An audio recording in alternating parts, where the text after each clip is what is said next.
This week, as my colleague Ashley Parker wrote in the Washington Post, a racist suggestion from President Trump that 4 congresswomen of color go back became an angry rallying cry. And tonight, the fallout continues to grip Washington and the nation. President Trump is defending himself and his supporters. He is swatting away accusations of racism, even as thousands roared, "Send her back," at a rally in North Carolina on Wednesday. Here's what the president said today. I'm unhappy when a congresswoman goes and said, "I'm going to be the president's nightmare." She's going to be the president's nightmare. She's lucky to be where she is. Meanwhile, Representative Ilhan Omar of Minnesota, a Democrat, was welcomed home on Thursday night and spoke out against the president. We are going to continue to be a nightmare to this president because his policies are a nightmare to us. And we are not deterred. What's next? And what have we learned? Joining me with insights and analysis, Bob Woodward, Pulitzer Prize-winning author and associate editor of The Washington Post. Nancy Cordes, chief congressional correspondent for CBS News. Amna Nawaz, national correspondent for the PBS NewsHour. And Susan Page, Washington bureau chief for USA Today. Bob and Susan, you've been covering politics for years. You've observed the presidency up close. The stock market is up. The economy is strong. Yet the president, he turns to race, turns to these tweets. Why does he do this? Well, easier to describe the creation of the universe, but we have to try to understand where it's coming from. And if you'll give me papal dispensation here, I go back to Nixon and Watergate, the day Nixon resigned in that very famous farewell address. And he was sweating and talking about his mother and his father, and then finally kind of like, this is the essence of what I've learned. He said, "Always remember, others may hate you, but those who hate you don't win unless you hate them, and then you destroy yourself." Hate was this piston, this poison in the Nixon presidency, and I think now 45 years later, and we've seen it in various incarnations, but this is about hate. This is about the legitimization of anger and hate, and it's one of the saddest moments for the country, I think, and quite frankly, I think Trump is not going to help himself with this. Even though people say, oh, the base loves it, I don't believe it. You know, race is the piston, I think, for President Trump's political career. The animating principle from the beginning of his first presidential campaign was Mexicans are rapists and criminals. We need to build a wall. We heard it just in recent weeks before we had this latest controversy, adding a citizenship question to the census, reducing asylum applications, making it harder for people to get asylum, refugees to come into this country. There is a consistent pattern here, but I do think that the president crossed a new line this week. He's always been provocative. That's been part of his appeal. But to suggest that 4 U.S. congresswomen should go back to the countries they were originally from is something we've just never heard from a president in modern times. Does it fit a pattern, Amna? Oh, absolutely. I mean, look, the president trafficking in racist tropes is nothing new, as both Bob and Susan have said, right? But this is one of the oldest racist tropes in the book. This goes back to the founding of this country. Every single group that has arrived on this country's shores, from the Jews to the Italians to the Irish to the Chinese who helped us build all our railroads to the Mexicans who were brought in to fill a labor shortage and then deported, to Japanese Americans interned after Pearl Harbor, to black kids who were sent into schools being integrated, to brown kids after 9/11. This is something that has been with us since the beginning of this country. The president rolling it out at this point changes the game. But also, let's not forget, the president has this impulse. He had a bad week last week. he started off the week with a federal judge basically saying you cannot change your legal team as you fight this question to try to get this question of citizenship onto the census. So that was a loss for him. There was a whole week of headlines about the terrible conditions at the border. He's not doing what he said he would do there. And then the week was capped off with what's basically a disastrous visit by Vice President Pence to one of those border detention centers, sort of highlighting all the many failures and this fight he had ahead of him. And at that point, the president chose to lean in, put his finger on the scale, and get into the middle of this battle that Speaker Pelosi was having with the members of the squad. Did he walk back his comments? Was he trying to walk away from the send her back chants? What do you make, Nancy, of how he's handled not only the tweets, but the rally? He walked them back for 24 hours, and then he walked back the walk back. And he was back to praising the people who were chanting send her back in the White House throughout the day on Friday. And, you know, it almost, you know, we've seen this time and time again. He was clearly annoyed by the reporting that his wife had to step in and his daughter, and that even congressional Republicans had sent a message to him via Vice President Pence that they didn't think that this was going to set the right tone for the party. And so after saying the day before that he was unhappy with the chanting, which, you know, frankly didn't make much sense because he in that exact same speech said himself multiple times, they should leave, they should leave. But regardless, he was expressing some contrition, and all that changed 24 hours later, and he was back to saying that it was a great group of fine people. But whatever label you put on this, it really is intolerable. It's not something, I know a lot of Republicans, and they don't like this. Maybe they're not going to speak out at this point, but this is not something that works. And the other side of this, and I say this in a straightforward way, I think the New York Times did a wonderful story talking to people who come from other countries, and they told their stories of being in the parking lot or being in school, and someone says, go back home, go back to where, and as you go through this, you realize this is really painful. This is awful. This is not just being told something that is impersonal, and it's a stab at the heart for people, and that the president is doing this.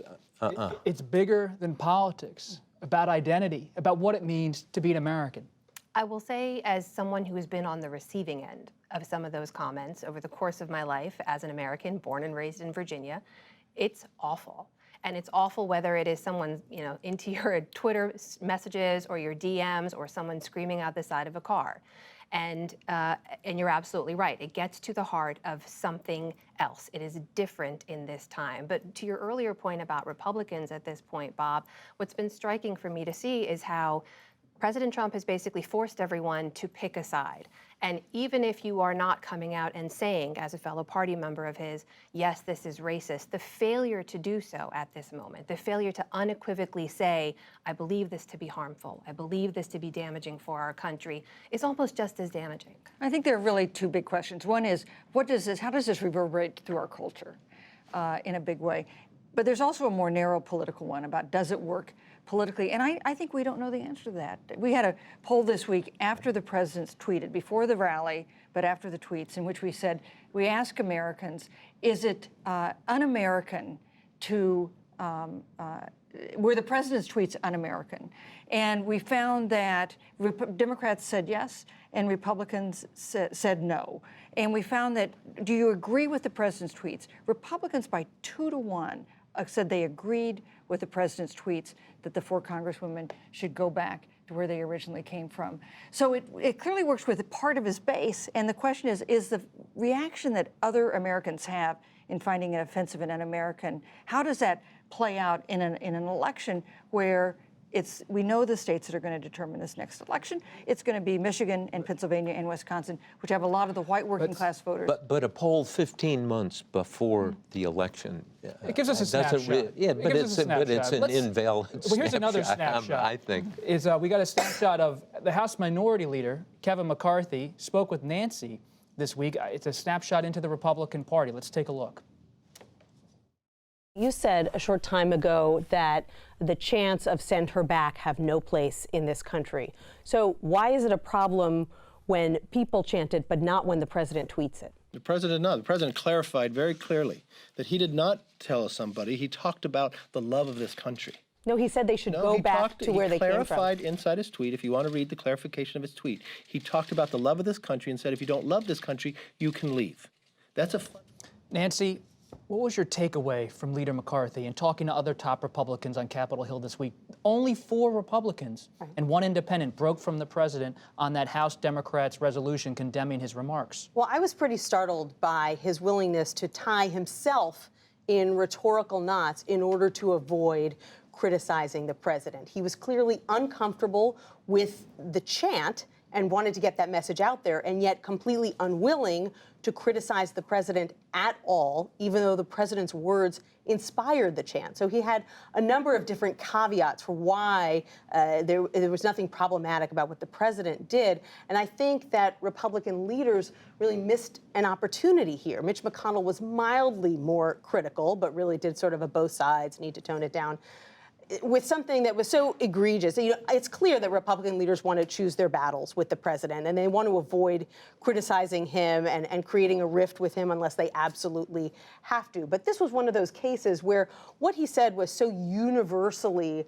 judged to be over the line and inappropriate that I thought that they had some cover to basically, you know, as a bloc, stand up and say that was wrong.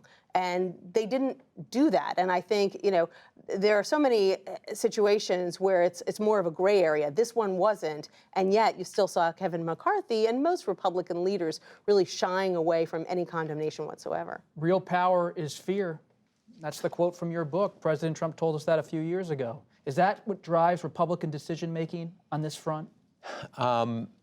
You know, I think you're absolutely right. We don't know what the play is on all of this. I think there comes a point where political badminton becomes moral badminton. And this may be an example of where this is a moral offense. I mean, I know, if we had Kevin McCarthy here on truth serum, sodium pentothal, and we really, you know, he is not so applauding why doesn't he that, say it?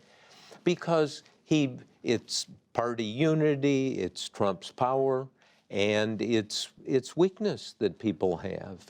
But I am convinced that you know, how's somebody going to really think this is a great thing to say?